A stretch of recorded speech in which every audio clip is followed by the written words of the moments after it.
Salam dəyərli abituriyentlər, hər birinizi xoş gördük. Ümid edirəm ki, yaxşısınız. Mən sizin riyaziyyat müəlliminiz Dövran Zəfərov. Bu gün sizlərə qəbula düşmə ehtimalı yüksək olan bir sualın izahını verəcəm. Təbii ki, söhbət 12-ci sualdan gedir. İlk olaraq misalımızı oxuyaq. Ümumi həddi a-ın bərabərdir 3n-16 bölünsün n olan ardıcıllığın neçə həddi tam ədəddir? Təbii ki, biz buradakı n-ə istənilən qiymət verə bilərik. N sonsuz sayda qiymət alır. Amma bizim həllimiz bu deyil.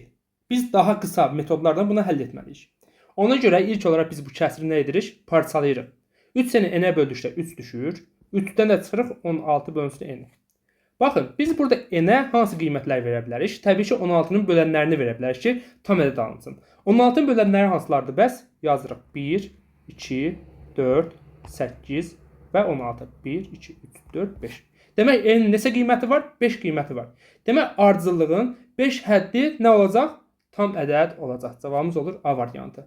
13-cü sualda eyni qayda ilə həll olunur. Mən də bunu sizə tapşırıq olaraq verirəm. Cavabları bölməsində qeyd etməyi unutmayın.